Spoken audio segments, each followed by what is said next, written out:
ආයුබෝවන් ආදරණීය දුවේ පුතේ පුංචි ඉස්කෝලේ YouTube නාලිකාවට ඔයාලා හැමෝම ආදරයෙන් පිළිගන්නවා.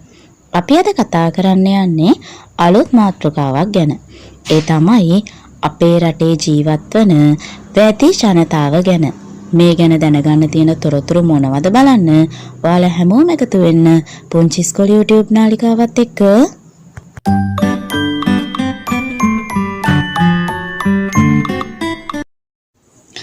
අපි වැදි ජනතාව විදිහට හඳුන්වන්නේ අපේ රටේ ජීවත් වන ආදිවාසීන්. මේ ආදිවාසීන් වටවන ගල්පෝරු යාය, දඹාන, දිඹුලාගල, සොරබොරවැව, රතුගල වගේ ප්‍රදේශවල වැඩි වශයෙන් ජීවත් වෙනවා.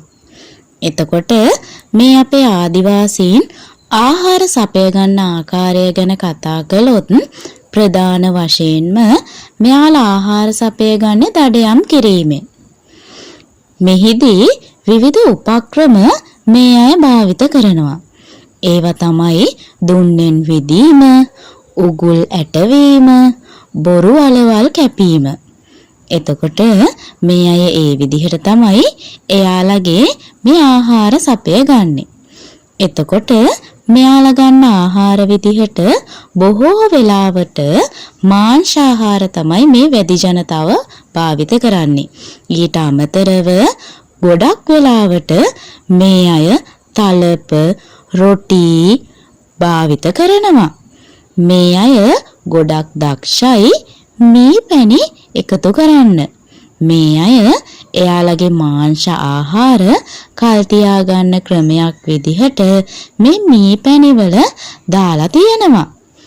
ඒ වගේම මෙයාලා කැලෑවේ වැවෙන අල වර්ග, ගෙඩි වර්ග ආහාරයට ගන්නවා. වර්තමානයේදී නම් ගොඩක් වෙලාවට මේ අය ගොවිතැන් කරලා වී එකතු කරගන්නවා. ඊළඟට අපි කතා කරන්න යන්නේ මේ අයගේ ඇඳුම් පැළඳුම් ගැන. ගස්වල අතු කඩාගෙන ඉන වටේ පටියකින් එල්ල ගන්න එක වැදි ජනතාවගේ සිරිතක්. ඒ වගේම ගස්වල පොතු වගේ දේවල් වලිනුත් මේ අය ඇඳුම් සකස් කරන්න ගොඩක් දක්ෂයි. හැබැයි පුතේ වර්තමානයේ වෙනකොට අපි වගේම සාමාන්‍ය ඇඳුම් පැළඳුම් අඳින්න මේ අය හුරු වෙලා ඉන්නවා. ඊළඟට මම කතා කරන්නේ මෙයාලගේ රංගන විලාස ගැන. මේ වැදි ජනතාවගේ ප්‍රධානම නැටුම තමයි කිරි කොරහ නැටීම. ඒකෙන් ඕන් ගොඩක් දේවල් බලාපොරොත්තු වෙනවා. ඒ තමයි දඩයමේ යනකොට එයාලට වැඩි වශයෙන් සතුන් ලැබෙන එක.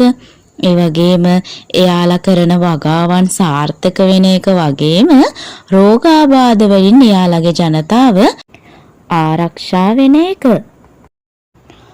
මේ අය කතා කරන භාෂාව ගැන අපි සඳහන් කළොත් එයාලා කතා කරන්නේ වැදි භාෂාවෙන්. මේ වැදි භාෂාවට වෙන් වෙච්ච අක්ෂර මාලාවක් නම් දක්නට ලැබෙන්නේ නැහැ. අපි බලමු මෙයාලා මොනවද වැදි භාෂාවෙන් කතා කරන වචන කියලා. ගම් පොජ්ජ, කැලෑ පොජ්ජ, මේ ඇඳුම් පොජ්ජ, අප්පිල ඇත්තෝ, අම්මිල ඇත්තෝ. කැකුලා කියන්නේ කොල්ලා, කැකුලි කියන්නේ කෙල්ලා.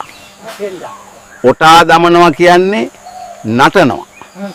බොට කඳා කියන්නේ අලියා, චප්පි කියන්නේ කුරුල්ලා, කරියා කියන්නේ වලහා, මූකරයා කියන්නේ වඳුරා.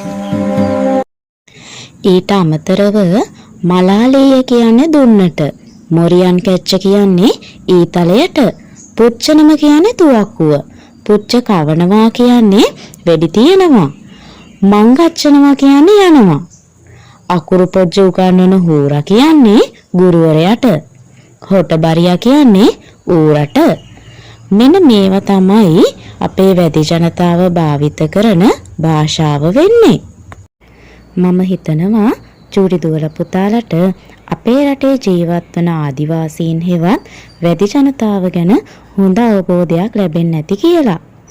එහෙනම් ඔයාලා හැමෝටම බුදු සරණයි.